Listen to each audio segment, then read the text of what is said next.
The previous class we were doing fixed overhead analysis sheet, ठीक है ना। Absorption costing chapter का नाम है, नया चैप्टर हमने स्टार्ट किया था, ठीक है। आज हम उसी को कंटिन्यू करेंगे। उसके अंदर हमने क्वेश्चन नंबर 1 किया था प्रीवियस क्लास में, और अब मजीद हम आगे कंटिन्यू करेंगे इसको। क्वेश्चन नंबर देख लेते हैं 2 से आज स्टार्ट करते हैं। ओके जी, क्वेश्चन नंबर 4 सॉल्व करेंगे आज। क्या करना है हमें इसके अंदर, रिक्वायर्ड पढ़ेंगे। देखो अकाउंटिंग का कोई भी क्वेश्चन स्टार्ट करने का तरीका ये होता है, सबसे पहले आप रिक्वायर्ड पढ़ो। रिक्वायर्ड में क्या लिखा हुआ है, complete the following table to calculate the total overhead for each production cost center. ठीक है, ये क्या है, ओवरहेड एनालिसिस शीट बनानी है आपको। इसमें कॉलम्स क्या है, सबसे पहले कॉस्ट है, देन बेसिस, मशीनिंग। अच्छा, अब आपको क्या करना है, बेसिस ऑफ अपॉर्चुनिटी भी स्टेट करनी है, बतानी है कि आपने इसको जो वो किया है, डिस्ट्रीब्यूट किया, अपोर्शन किया है, तो उसमें बेसिस क्या यूज किए। ठीक है जी, सबसे पहले तो हम एक काम करते हैं, शीट बना लेते हैं, कॉलम फॉर्मेट बना लेते हैं। कौन कौन से कॉलम आएंगे इसके अंदर, कितने डिपार्टमेंट्स हैं हमारे पास, कैंटीन, मेंटेनेंस, असेंबली और मशीनिंग। अच्छा जी, इसमें इन्होंने हमें कहा है कि टोटल कॉलम बनाने को नहीं बोला, बस जो फॉर्मेट दिया वो वही कर लेते हैं। टोटल कॉलम की कोई खास ज़रूरत होती भी नहीं है इसमें।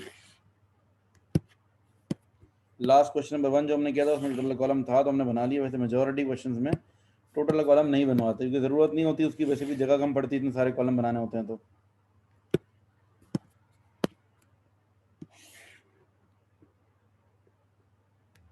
ठीक है जी, कितने कॉलम चाहिए हमें, 1 2 3 4 5 एंड 6, 6 कॉलम चाहिए।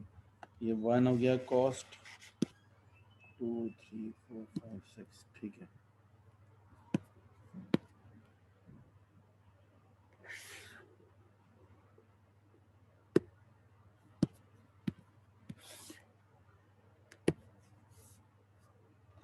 अच्छा भाई, पहले कॉलम में हम लिखेंगे, पहले कॉलम में क्या लिखा हुआ है, कॉस्ट है, उसके बाद नेक्स्ट कॉलम में है बेसिस, कॉस्ट, नेक्स्ट कॉलम में है basis, then machining, then assembly, then maintenance, और आखिर में है कैंटीन। ठीक है जी, स्टार्ट करेंगे हम। सबसे पहली कॉस्ट क्या है हमारे पास, देखो इस चैप्टर के अंदर कितने स्टेप होते थे, याद करो, एक दफा रिकॉल कर लेते हैं। 4 स्टेप्स होते हैं। पहला होता है एलोकेशन। एलोकेशन का मतलब है कि वो ओवरहेड जो कि ऑलरेडी डिपार्टमेंट वाइज डिस्ट्रीब्यूट हुए हुए हैं, बस उनको लिख दो। दूसरा है अपोर्शनमेंट, अपोर्शनमेंट। थर्ड है री apportionment, and the fourth one is absorption. ठीक है, पहला है एलोकेशन। क्या कोई एलोकेटेड ओवरहेड्स हैं हमारे पास क्वेश्चन में, एलोकेटेड ओवरहेड, यस। कंज्यूमेबल्स, देखो कंज्यूमेबल्स जो हैं वो दिए हुए आपको 211,150, और यहाँ कंज्यूमेबल्स के बारे में क्या बोला, पूरा डिवाइड करके दे दिया कि इसमें कितने डालने हैं। तो कंज्यूमेबल्स हैं एलोकेटेड ओवरहेड्स, सबसे पहले कंज्यूमेबल्स को लिखेंगे। ठीक है, इसके अंदर बेसिस ऑफ अपॉर्चुनमेंट क्या है, कोई बेसिस तो है ही नहीं, ये क्या है, एलोकेटेड है ऑलरेडी। ठीक है, तो यहाँ लिख देंगे हम 9,550, 9,800, 550 और 1,250। इन सबको ऐड करके देख लेना, यही बन रहा होगा टोटल जो है 2,1,150। नेक्स्ट ओवरहेड हमारे पास क्या है, हम सीक्वेंस में जाते हैं। सबसे पहले इनडायरेक्ट वेजेस, इनडायरेक्ट वेजेस। उसके बाद है रिपेयर एंड मेंटेनेंस।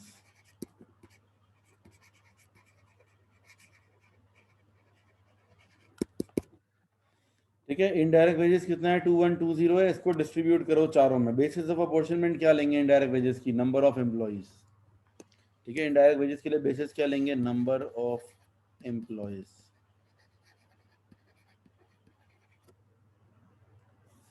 अब हमें क्या करना है, अब नंबर ऑफ एम्प्लॉइज के हिसाब से डिस्ट्रीब्यूट करनी है कॉस्ट। कॉस्ट कौन सी है, 2,120,000 मल्टीप्लाइड बाय, अगर मैं लेट से मशीनिंग डिपार्टमेंट का निकाल रहा हूँ, 70/200, ये हो गया मशीनिंग डिपार्टमेंट का। ठीक है, उसके बाद आएगा दूसरा डिपार्टमेंट। अच्छा जी, कैलकुलेशन जो हम कर रहे थे वो क्या थी, क्या कहते हैं, मशीनिंग डिपार्टमेंट की कैलकुलेशन कर रहा हूँ पहले मैं इनडायरेक्ट वेजेस के लिए। तो क्या होगा ये 2120,000 मल्टीप्लाइड बाय 70/200। उसके बाद नेक्स्ट मैं करूँगा क्या कहते हैं मशीनिंग के बाद असेंबली डिपार्टमेंट के लिए। असेंबली डिपार्टमेंट के लिए 2120,000 मल्टीप्लाइड बाय असेंबली डिपार्टमेंट के कितने एम्प्लॉयज़ हैं 104, तो 104/200। इसी तरीके से सारे करने हैं। ठीक है, मेरे पास जगह थोड़ी सी शॉर्ट है, आप लोग प्लीज़ मुझे कैलकुलेट करके बता दें। अब इसी तरीके से आपने तीसरा डिपार्टमेंट के लिए भी करना है। थर्ड डिपार्टमेंट कौन सा होगा हमारा मेंटेनेंस। मेंटेनेंस के लिए होगा 2120। पहली दो कैलकुलेशन हैं 742,000 742,000। Next calculation is 1102,400। Then next calculation is 169,600। अब मैं यहाँ डायरेक्टली लिख रहा हूँ 742,000 1102,400। और बाकी दो भी कैलकुलेशन इसी तरह से होंगी जैसे ये की है मैंने। 2120,000 डिवाइडेड मल्टीप्लाई बाय कितने एम्प्लॉयज़ हैं मेंटेनेंस के 16 एम्प्लॉयज़ हैं, टोटल हैं 200। इसी तरीके से 2120,000 मल्टीप्लाइड बाय 10/200। वैल्यूज़ मुझे बता दो। ये हो गई 169,600। सर मेंटेनेंस की और कैंटीन की 106,000। मेंटेनेंस की कितनी है 169,600 169,600 और नेक्स्ट है कैंटीन की 106। 106,000। ठीक है, ये मैंने एक ही करके बता दी कैलकुलेशन। अब मैं सबकी कैलकुलेशन यहाँ पर नहीं लिखूंगा, जगह शॉर्ट है। रिपेयर एंड मेंटेनेंस के आप लोग कैलकुलेशन करें। रिपेयर एंड मेंटेनेंस कितना है 4,10,000 है। ठीक है, और रिपेयर एंड मेंटेनेंस को हम किस तरह डिस्ट्रीब्यूट करेंगे, इसके लिए बेसिस ऑफ अपॉर्चुनिमेंट क्या लेंगे, डायरेक्ट मशीन आवर्स। देखो जितनी ज़्यादा मशीन चलेगी उतना ही मेंटेनेंस ज़्यादा आएगा ना। इसके लिए बेसिस क्या होगी, direct machine hours. Direct machine hours आपको जो है ना बेसिस खुद से चूज करनी होती हैं। जो गिवन चीज़ें हैं इनमें से सोचो कौन सा सबसे ज़्यादा एक्यूरेट है। इसके लिए डायरेक्ट मशीन आवर्स दिए हुए। अच्छा, इसका मतलब है दो ही डिपार्टमेंट्स के हैं direct machine hours, machining department और असेंबली की। इसका मतलब ये है कि रिपेयर एंड मेंटेनेंस जो है वो मेंटेनेंस और कैंटीन में जाएगा ही नहीं। ठीक है, सिर्फ मशीनिंग में जाएगा और असेंबली में जाएगा। ठीक है, उसकी वर्किंग कैसे होगी, इसकी वर्किंग इस तरह से होगी कि इसकी वैल्यू, एक काम कर सकते हैं, मैं सारी वर्किंग्स यहाँ कर सकता हूँ साइड पर फिर। ठीक है ना, अगर मैं सेकंड हमारे पास रिपेयर एंड मेंटेनेंस है, रिपेयर एंड मेंटेनेंस की वर्किंग अगर करता हूँ तो दो डिपार्टमेंट में जाएगा, मशीनिंग में और असेंबली में। मशीनिंग में अगर मैं वर्किंग कर रहा हूँ कितनी आ जाएगी, इसकी वैल्यू है ओवरऑल रिपेयर एंड मेंटेनेंस की वैल्यू 410,000 मल्टीप्लाइड बाय किससे करेंगे, ये 202,500 डिवाइडेड बाय इन दोनों का टोटल। इन दोनों का टोटल कितना है 202,500 और 22,500, तो 225,000। फिर 410,000 मल्टीप्लाई बाय 22,500, 225,000 22,500 डिवाइडेड बाय 225,000। ठीक है, तो ये आपका आ गया।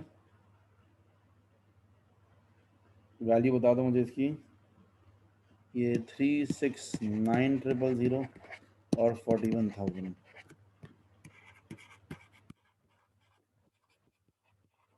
मेंटेनेंस और कैंटीन में इसका कुछ भी नहीं जाएगा, zero.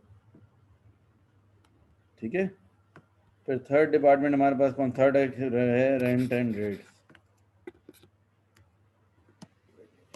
Rent and rates, rent and rates के लिए होगा फ्लोर एरिया। ठीक है, रेंट एंड रेट्स के लिए होगा floor area.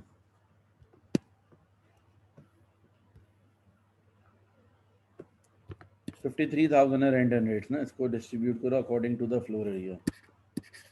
Rent and rates, अब ये चारों डिपार्टमेंट्स में आएगा, मशीनिंग, असेंबली, मेंटेनेंस और कैंटीन। चारों की वैल्यूज बता दो मुझे। अगर रेंट एंड रेट्स की ओरिजिनल वैल्यू हम ले लें 53,000 है, 53,000 मल्टीप्लाइड बाय डिपार्टमेंट वाइज मैं रेंट एंड रेट्स निकालना चाह रहा हूँ, तो डिपार्टमेंट वाइज जो है फ्लोर एरिया है 9,000, 8,000, 2,000, 1,000, मतलब टोटल 20,000 बन रहा है। 9,000 अपॉन 20,000,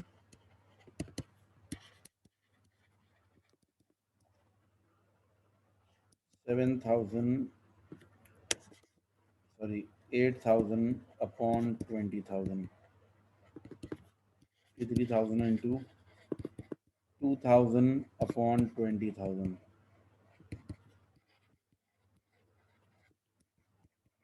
1,000 अपॉन 20,000। ठीक है, माइक ऑन करके 23850 और नेक्स्ट है 21200। देन अगेन नेक्स्ट कैलकुलेशन है इसकी 5300, 2650।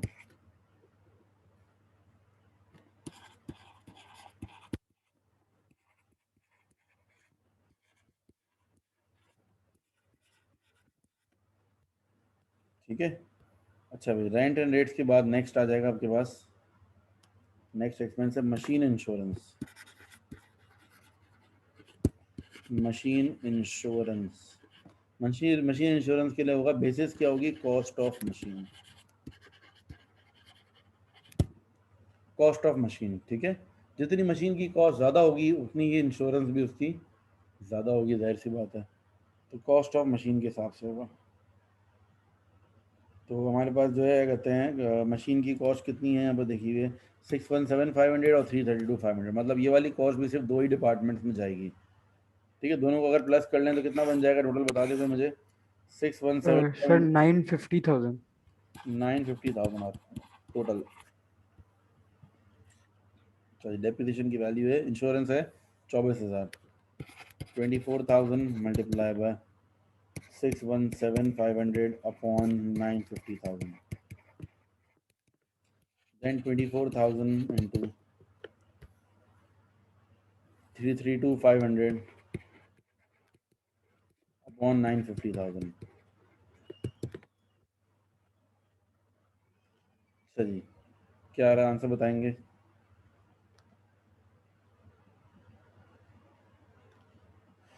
सर 15,600। पहला आ रहा है 15,600 और दूसरा आ रहा है 8,400।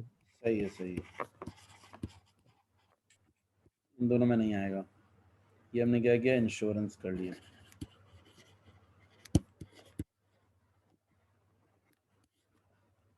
अच्छा भाई, नेक्स्ट है हमारे पास मशीन इंश्योरेंस के बाद नेक्स्ट एक्सपेंस है प्रेमिसेस इंश्योरेंस। ये इसके लिए होगा फ्लोर एरिया, प्रेमिसेस इंश्योरेंस। बहुत सारे एक्सपेंसेस हैं, बड़ी मेहनत करवा रहे हैं ये लोग हमसे। फ्लोर एरिया, अब ये फ्लोर एरिया पे आएगा। ठीक है, प्रेमिसेस इंश्योरेंस आएगा फ्लोर एरिया पे। ठीक है, प्रेमिसेस इंश्योरेंस है 28,000, इसको फ्लोर एरिया पे डिस्ट्रीब्यूट करो।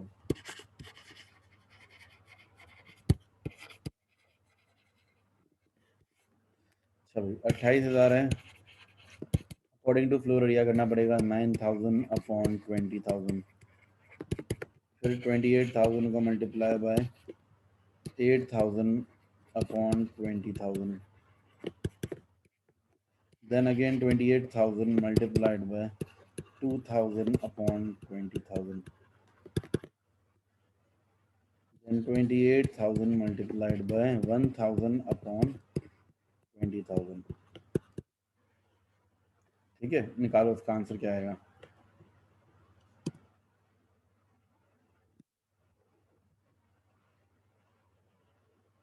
हाँ जी, प्रेमिसेस इंश्योरेंस 12,600, नेक्स्ट है 11,200 और 2,800 एंड 1,400।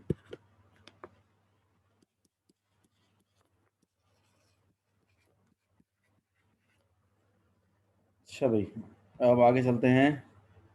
प्रेमिसेस इंश्योरेंस के बाद है नेक्स्ट इलेक्ट्रिसिटी पावर। अब इलेक्ट्रिसिटी पावर के लिए करेंगे पावर यूजेज, जितने नंबर ऑफ यूनिट यूज़ किए हैं इसने किसी ने। इलेक्ट्रिसिटी पावर, ठीक है ना। ये इलेक्ट्रिसिटी पावर जो है ये 48,000 है, इसको डिस्ट्रीब्यूट करेंगे according to power usage percentage. Percentage wise बताया 55%, 35%, 5% और 5%। इसमें तो ऑलरेडी गिवन है आपको ना पावर यूजेज। तो बस कितनी वैल्यू है हमारी 48,000, उसका क्या करेंगे 55%, देन 35%। तो 55% कितना बन जाएगा 26,400, देन 35% बन जाएगा 16,800, देन 2,400 और फिर 2,400 अगेन। Then depreciation. डेप्रीसिएशन के लिए क्या होगा मशीन कॉस्ट ऑब्वियसली, ठीक है ना। डेप्रीसिएशन क्या है, डेप्रीसिएशन ऑफ मशीनरी है तो मशीन कॉस्ट ही होगा इसके लिए। 14,000 है, इसको डिस्ट्रीब्यूट करेंगे according to the machine cost, इस तरह मशीन इंश्योरेंस किया था। कोई डिपार्टमेंट में जाएगा ये भी, ठीक है, मशीनिंग डिपार्टमेंट और assembly department. 14,000 multiplied by 617,500 upon 950,000,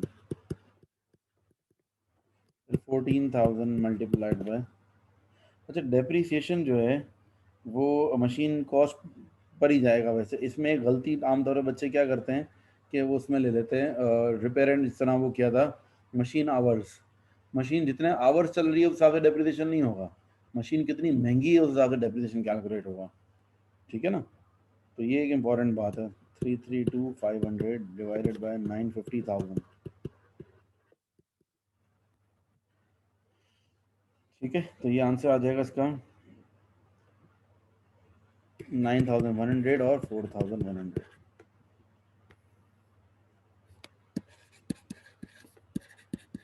ठीक है, अभी हो गए हमारे सारे एक्सपेंसेस कंप्लीट। यहाँ तक सारे एक्सपेंसेस, कंज्यूमेबल्स ऑलरेडी हम ऊपर लिख चुके हैं, ठीक है। इन सबको ऐड कर लेंगे, इन सबको हम ऐड कर लेंगे तो हमारे पास टोटल एक्सपेंसेस आ जाएंगे हर डिपार्टमेंट के। उसके बाद हम रीअपोर्शनमेंट करेंगे, ठीक है। इन सबको ज़रा टोटल कर लो एक दफ़ा, देखो टोटल क्या आ रहा है इन सबका, ज़रा कैलकुलेट करो। हाँ जी, फर्स्ट डिपार्टमेंट का टोटल है हमारा 1,208,100, देन 1,215,700, देन 1,80,650 और नेक्स्ट है 1,13,700। ये सारे हमने टोटल कर लिए। अब हमें क्या करना है, रीअपोर्शनमेंट करेंगे। रीअपोर्शनमेंट हम पहले किस डिपार्टमेंट की करेंगे, देखो मेंटेनेंस है और कैंटीन है, ठीक है। दोनों में से पहले किसकी करनी रीअपोर्शनमेंट, क्वेश्चन में बताया हुआ होगा।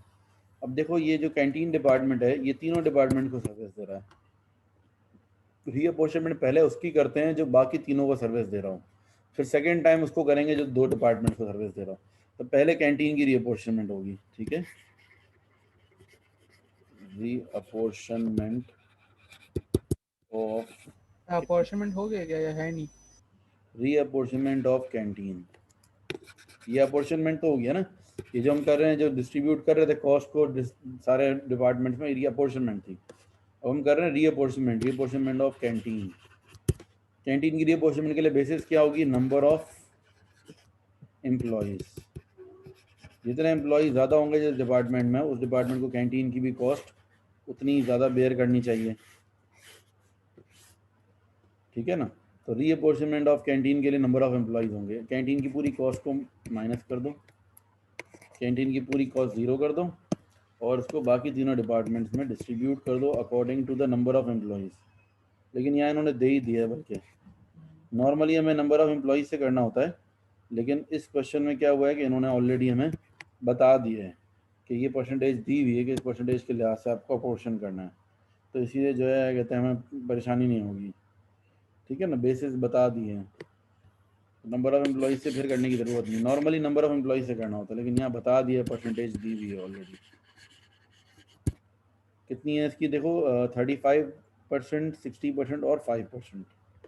तो ये हो जाएगा 39,795। दूसरे में आ जाएगा 68,220 और थर्ड डिपार्टमेंट है 5%, तो 5,685। अब इनको टोटल करेंगे दोबारा से एक दफ़ा, ठीक है, रीअपोर्शनमेंट कर दिया कैंटीन को ख़त्म कर दिया, 0 हो गया। अब दोबारा से इसको टोटल करेंगे। जब दोबारा से टोटल करेंगे तो कितनी अमाउंट बन रही है, ज़रा ये मुझे बताएं। टोटल क्या बन रहा है इसका? इस डिपार्टमेंट का तो बनेगा तकरीबन 186,335। बाकी दोनों का कैलकुलेट करके बताएं मुझे। दोनों को ऐड करेंगे तो 186,335 आ जाएगा। बाकी दोनों का कैलकुलेट करके बताएं। ठीक है, रीअपोर्शनमेंट ऑफ मेंटेनेंस 186,335 माइनस करेंगे तो ये 0 हो जाएगा। और उसको अब इन दोनों में डिस्ट्रीब्यूट कर देंगे, कितना कितना 80 और 20, 80% और 20%। तो 80% और 20% ये हो जाएगा 149,068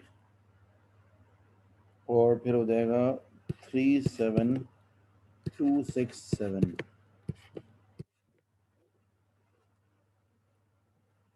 ठीक है, अब ज़रा टोटल करो इनको सबको, तो ये बन जाएगा सर पहला आ रहा है 1396963। ठीक है, और दूसरे में आएगा 1321187। तो ये हो गया टोटल। ठीक है, ये रीअपोर्शन में मेंटेनेंस मैंने 2 लाइनों में लिख लिया, एक ही लाइन में आ जाएगा, ये टोटल है। ठीक है, यहाँ तक रीअपोर्शनमेंट भी हो गया। अब लास्ट जो चीज़ रह गई है दैट इज एब्जॉर्प्शन। यहाँ तक सबने कंप्लीट कर लिया है, तो मैं आगे चलूँ। Let's move forward. यहाँ तक हो गया हमारा ये कंप्लीट, रीअपोर्शनमेंट हो गया। अच्छा, अब क्या है, पार्ट बी में आते हैं हम। Calculate the appropriate overhead absorption rate for each production department. Calculate an appropriate overhead absorption rate for each department. अब ओवरहेड एब्जॉर्प्शन रेट निकालना है हमें। ठीक है, ओवरहेड एब्जॉर्प्शन रेट कैसे निकालते हैं? नॉर्मली जो डिपार्टमेंट का टोटल जो कॉस्ट आती है उसको divide by number of hours करते हैं। नंबर ऑफ आवर्स या तो लेबर आवर्स करेंगे या फिर मशीन आवर्स करेंगे। ठीक है, ओवरहेड एब्जॉर्प्शन रेट। कभी कभार क्वेश्चन में बताया हुआ होता है कि क्या यूज़ करना है, लेबर आवर्स करेंगे या मशीन आवर्स। ठीक है, क्वेश्चन में कुछ नहीं बताया हुआ तो आपकी मर्जी है। अब आप कैसे सोचोगे, अप्रोप्रिएट निकालोगे, लेबर आवर्स और मशीन आवर्स। अब आपको ये देखना है कि डिपार्टमेंट जो है वो क्या है। If the department is labour intensive, अगर लेबर इंटेंसिव है, डिपार्टमेंट में लेबर की यूजेज ज़्यादा है तो लेबर आवर्स लेंगे। और डिपार्टमेंट में अगर मशीन का यूजेज ज़्यादा है तो मशीन आवर्स लेंगे।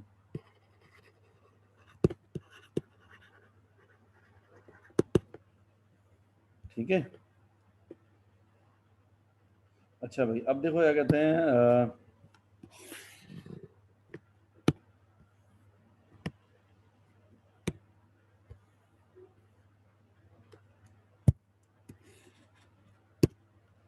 पार्ट सी पर आ जाते हैं। Calculate the amount of overhead which would be over और under absorb by each production department. अच्छा, पहले तो हमें ओवर एब्जॉर्प्शन रेट निकालना है, फिर हम नीचे वाले पार्ट पे चलेंगे। ओवर एब्जॉर्प्शन रेट अभी हमने निकाला नहीं है। कैसे निकालेंगे ओवर एब्जॉर्प्शन रेट? देखो, पहले तो हम एक काम करते हैं। कौन सा डिपार्टमेंट है? Machining department. मशीनिंग डिपार्टमेंट का हम कैसे निकालेंगे? 1396963 टोटल कॉस्ट है, डिवाइडेड बाय, इसको मैं कौन से आवर से करूं जरा देखता हूं कि कौन सा है, लेबर इंटेंसिव है मशीन इंटेंसिव है। जरा मशीनिंग डिपार्टमेंट में देखो, मशीन आवर्स कितने हैं? 202,500 और लेबर आवर्स कितने हैं? 55,500। ऑब्वियसली सिग्निफिकेंटली ज़्यादा है मशीन आवर्स। नाम से ही पता चल रहा है मशीनिंग डिपार्टमेंट है तो ज़्यादा क्या होगा इसमें, मशीन आवर्स ही ज़्यादा होंगे। और दिख भी रहा है, देखो 55,500 लेबर आवर्स हैं और मशीन आवर्स हैं 2 लाख से ऊपर हैं। इसको करेंगे मशीन आवर्स से, डिवाइडेड बाय 202,500। जो आंसर आएगा हमारा उस पर लिखेंगे पर मशीन आवर। राइट, डिवाइड कर लो, देखो क्या आ रहा है। डिवाइड करके जो भी आंसर आएगा, डिवाइड करने के बाद उसको हम कहेंगे पर मशीन आवर। जैसे 6 पॉइंट कितने, वो डेसिमल बेसिस से देना है, लिखा हुआ नहीं है तो हम कर लेते हैं, चलो 6.899 पर मशीन आवर। ठीक है, पर मशीन आवर। इसी तरीके से दूसरा डिपार्टमेंट कौन सा है मेरा? असेंबली मशीनिंग डिपार्टमेंट है और असेंबली डिपार्टमेंट है। असेंबली डिपार्टमेंट का जब मैं कैलकुलेट करूँगा 1321187 डिवाइडेड बाय, इसके ज़रा देखते हैं असेंबली डिपार्टमेंट्स के अंदर जो है, असेंबली डिपार्टमेंट के अंदर मशीन आवर्स जो हैं वो 22,500 हैं और लेबर आवर्स जो हैं वो 314,500 हैं।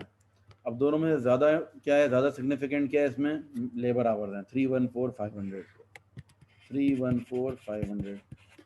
तो डिवाइड करेंगे, इसमें आ जाएगा कितने डॉलर्स का आ रहा है, ये तकरीबन 4.201 पर लेबर आवर, पर लेबर आवर। ठीक है, मशीनिंग डिपार्टमेंट हो गया और ये असेंबली डिपार्टमेंट हो गया। ठीक है, दोनों डिपार्टमेंट्स का हमने क्या निकाल लिया, ओवरहेड एब्जॉर्प्शन रेट निकाल लिया। ठीक है, ओवरहेड एब्जॉर्प्शन रेट किस पे निकलता है, या तो मशीन आवर्स पे या लेबर आवर्स पे, देखेंगे जो सिग्निफिकेंट है, ज़्यादा है वो उस पे लेंगे। ठीक है, यहाँ तक हमारा ये सारा कुछ कंप्लीट हो गया। अब नेक्स्ट पार्ट पर जो जाएंगे दैट इज थोड़ा सा डिफरेंट, अब नई चीज़ है जो अभी तक मैंने आप लोगों को नहीं बताई। ठीक है, इसके बाद क्या किया था, ये यहाँ तक तो हमने चारों स्टेप्स कर लिए। ठीक है ना, सबसे पहले एलोकेशन कर ली, अपोर्शनमेंट कर ली, रीअपोर्शन और एब्जॉर्प्शन भी कर ली। अब हम देखेंगे कि एब्जॉर्प्शन ओवर एब्जॉर्ब हो गया या अंडर एब्जॉर्ब हो गया। याद करो पिछले चैप्टर में मार्जिनल एंड एब्जॉर्प्शन कॉस्टिंग में भी हम कर चुके हैं ओवर एब्जॉर्ब अंडर एब्जॉर्ब के बारे में। तो ओवर या अंडर एब्जॉर्ब कैसे निकाला जाता है, ओवर या अंडर एब्जॉर्ब निकालने का तरीका क्या होता है, absorbed overheads minus actual overheads. अगर मैं absorbed overheads minus actual overheads करूंगा तो मेरे पास आंसर क्या आ जाएगा, अंडर या फिर ओवर एब्जॉर्ब्ड। ठीक है ना, एब्जॉर्ब्ड माइनस एक्चुअल में जब करूंगा, ठीक है, और अगर आंसर जो है मेरा कहते हैं पॉजिटिव आता है, इसका मतलब मैंने ज़्यादा एब्जॉर्ब कर लिए हैं और एक्चुअल आवर्स ओवरहेड्स कम है। ठीक है ना, तो इसका मतलब क्या है कि ये जो है कहते हैं ओवर एब्जॉर्ब्ड है। और अगर आंसर नेगेटिव आता है इसका मतलब क्या है कि अंडर एब्जॉर्ब्ड है। ठीक है, अंडर एब्जॉर्ब में नेगेटिव आएगा। अब अच्छा, अब एब्जॉर्ब्ड ओवरहेड निकालने का तरीका क्या है, absorbed overheads is equals to budgeted rate, मतलब overhead absorption rate, budgeted rate multiplied by actual hours. Budgeted rate कौन सा है, जो ऊपर हमने निकाला है, जो ओवरहेड एब्जॉर्प्शन रेट निकाला, this is called budgeted rate. क्यों, क्योंकि एब्जॉर्प्शन रेट हमेशा कब निकलता है, मतलब बजटिंग के वक्त, प्रोडक्ट को बनाने से पहले एब्जॉर्प्शन रेट निकलता है अंदाजन। ठीक है ना, प्रोडक्ट बनने के बाद जो है वो एक्चुअल रेट होता है, बजटेड रेट कहलाता है ये जो निकालते हैं ओवरहेड एब्जॉर्प्शन रेट। तो अब क्या करेंगे, ज़रा दोनों डिपार्टमेंट का चेक कर लेते हैं। अगर मैं पहले निकाल रहा हूँ मशीनिंग डिपार्टमेंट का, मशीनिंग डिपार्टमेंट का एब्जॉर्ब्ड ओवरहेड कितने हैं मशीनिंग डिपार्टमेंट के, एब्जॉर्ब्ड ओवरहेड का फॉर्मूला है budgeted rate into actual hours. Budgeted rate है 6.899 मल्टीप्लाइड बाय इसके एक्चुअल आवर्स कितने हैं, मशीन आवर्स एक्चुअल है 195,000। ये मेरे पास आ जाएगा एब्जॉर्ब्ड ओवरहेड्स, इसमें से मैं एक्चुअल ओवरहेड्स माइनस कर दूंगा। असल में एक्चुअल ओवरहेड्स हुए कितने हैं, 1410। अच्छा, कभी कभार ऐसा भी होता है ना, हमने ओवरहेड सोचे कितने थे, कितने होंगे ओवरहेड्स 1369, लेकिन असल में ओवरहेड खर्च हुए कितने 1410 हो गए। तो इसका मतलब क्या है, ओवरहेड बढ़ गए हमारे। जब ओवरहेड हमारे बढ़ गए तो इसका मतलब क्या है कि एक्चुअल ओवरहेड्स 1410,000 और एब्जॉर्ब्ड ओवरहेड कितने आए, जरा ये कैलकुलेशन कर लेते हैं, कितना 6.899 मल्टीप्लाइड बाय 195,000 1345305 माइनस करो absorbed overhead minus actual overhead, तो आ जाएगा आपके पास अंडर या ओवर एब्जॉर्ब।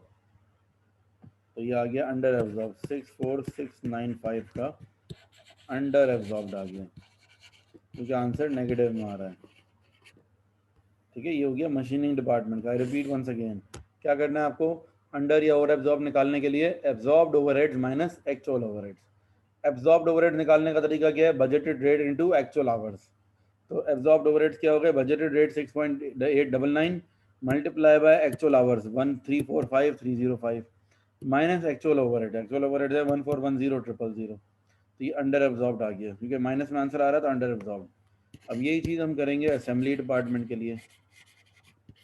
असेंबली डिपार्टमेंट का जो है कहते हैं एब्जॉर्ब्ड ओवरहेड निकालते हैं पहले। तो एब्जॉर्ब्ड ओवरहेड कितने हैं, बजटेड रेट है 4.201 मल्टीप्लाइड बाय एक्चुअल आवर्स। अब इसके आवर्स किसके लेने पड़ेंगे? लेबर के। 318,000।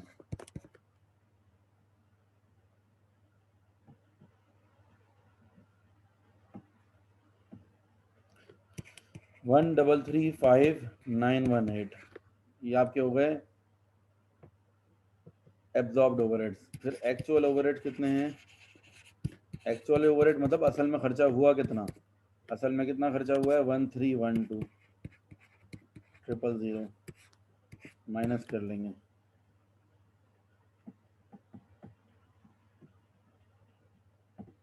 तो ये 23,918 का ओवर एब्जॉर्ब्ड हो गया। ठीक है, क्योंकि पॉजिटिव आंसर आया इसका मतलब ओवर एब्जॉर्ब्ड हो गया। ओवर एब्जॉर्ब्ड हमारे लिए फायदेमंद होता है, अंडर एब्जॉर्ब्ड हमारे लिए नुकसानदेह होता है। देखो जरा क्वेश्चन में आपको क्या बोला हुआ है। क्वेश्चन में बोला हुआ है, नेक्स्ट पार्ट में बोला हुआ है कि एक्सप्लेन द प्रॉब्लम। पहले तो बोला explain how the results in part C could have occurred. ये पार्ट सी में अंडर एब्जॉर्ब्ड ओवर एब्जॉर्ब्ड हुआ है, इसका पॉसिबल रीजन बताओ। तो ऑब्वियस सी बात है, देखो ये अंडर एब्जॉर्ब क्यों हुआ है? क्योंकि देखो हमारा जो है ना, क्या कहते हैं, हमने जो रेट निकाला था एब्जॉर्प्शन रेट, वो हमने क्या सोच के निकाला था कि 2,02,000 आवर्स काम होगा लेबर का, मशीन आवर्स होंगे 2,02,000। लेकिन असल में मशीन चली कितने कम आवर्स? 195,000 आवर्स चली। देखो मशीन, हमने जो ओवरहेड एब्जॉर्प्शन रेट निकाला होता है ना, वो इस तरह निकाला होता है कि भाई मशीन अगर 1 घंटा चलेगी तो इतना ओवरहेड रिकवर हो जाएगा। अब मशीन चली कम आवर्स है तो ओवरहेड भी कम रिकवर हुए, तो ऑटोमेटिकली क्या हो गया? अंडर एब्जॉर्ब्ड हो गया ये। इसी तरीके से यहाँ पर हमने लिखा हुआ था लेबर आवर्स के ऊपर, ओवरहेड जो हमारा खर्चा होता है, जो ओवरहेड होते हैं, जितना लेबर काम करेगी ओवरहेड रिकवर होते जाएंगे हमारे। ठीक है ना। अब लेबर ने, हमने ये सोचा था कि 3,14,000 आवर्स लेबर काम करेगा, तो हर एक आवर में 4.20 का ओवरहेड रिकवर हो रहा है। लेबर ने 3,14,000 की जगह 318,000, 3,18,000 आवर्स काम कर लिए। लेबर ने ज्यादा आवर्स काम किया, इसका मतलब है ज्यादा ओवरहेड रिकवर कर लिया उन्होंने। तो क्या हो गया? ये ओवर एब्जॉर्ब हो गया। एक तरह से ये भी है। दूसरी बात एक और ये भी है कि एक्चुअल ओवरहेड जो सोचे थे इसके अंदर 1369 के, एक्चुअल ओवरहेड्स क्या होगा? वो भी बढ़ गए। तो एक तो मशीनें कम चली, मशीन ने कम आवर्स काम किया, उसकी वजह से रिकवरी कम हुई है, और एक असल में ओवरहेड भी बढ़ गए, जो हमने सोचा था उससे ज्यादा ओवरहेड इनकर हो गए। तो दोनों सूरतों में ये क्या हो गया? अंडर एब्जॉर्ब हो गया, एक तरह से नेगेटिव एडवर्स इफेक्ट आ गया। यहाँ पर क्या हुआ है? असेंबली डिपार्टमेंट में लेबर ने ज्यादा आवर्स काम किया, और ओवरहेड भी जो हमने सोचे थे उससे कम हुए। ओवरहेड हमने कितने सोचे थे? 1321, और असल में ओवरहेड का खर्चा आया कितना है? 1312। मतलब 13,21,000 के ओवरहेड सोचे थे, और लेकिन ओवरहेड खर्च कितने हुए? ये 13,12,000 के।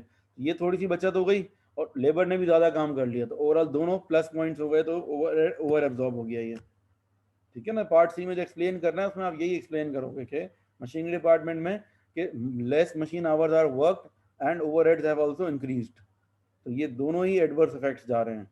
इसी तरीके से असेंबली डिपार्टमेंट में आप कहोगे कि overheads are less than budgeted overheads and more labour hours are worked, तो दोनों पॉजिटिव साइंस हो गई। ठीक है। लास्ट पार्ट में कहा है explain the problems associated with using pre determined overhead absorption rate. What is the problem with pre determined overhead absorption rate? पहले से अगर ओवरहेड एब्जॉर्प्शन रेट हम डिटरमाइन कर लेते हैं, उसके साथ प्रॉब्लम क्या है हमारे लिए? प्रॉब्लम, जो मेन प्रॉब्लम है वो ये है कि बाद में ओवरहेड और अंडर एब्जॉर्ब करना पड़ता है। ठीक है ना। अब इसमें एक्सप्लेन करोगे कि when we calculate overhead in advance, तो the overheads are predicted which may change. Actual overheads जो है बजटेड से अलग हो सकते हैं। सेकेंडली, जो हम ओवरहेड एब्जॉर्प्शन के लिए जो बेसिस ले रहे हैं, लेबर आवर्स या मशीन आवर्स, दे में ऑल्सो चेंज।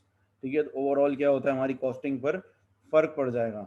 अगर ओवरहेड अंडर या ओवर एब्जॉर्ब होते हैं, लेकिन हमने कस्टमर को जो प्राइस कोट कर दी है, तो कस्टमर को तो हम नहीं कह सकते ना कि हमने आपको प्राइस गलती से थोड़ा गलत कोट कर दी थी, अब हमारा ओवरहेड अंडर एब्जॉर्ब हो गए तो आप और प्राइस दें। नहीं, तो ये ऐसी चीज़ है कि जिसमें थोड़ा सा we have to be careful कि अगर ओवरहेड ज़्यादा अगर सिग्निफिकेंटली अंडर या ओवर एब्जॉर्ब हो जाएंगे तो आपकी प्राइस पर फर्क पड़ सकता है उससे। ठीक है। ये आपने एक्सप्लेन करना है, एंड दैट्स इट। तो आज के लिए फिर इतना ही काफ़ी है। अगर कोई क्वेश्चन है तो ले सकते हैं। If there is a question you can ask.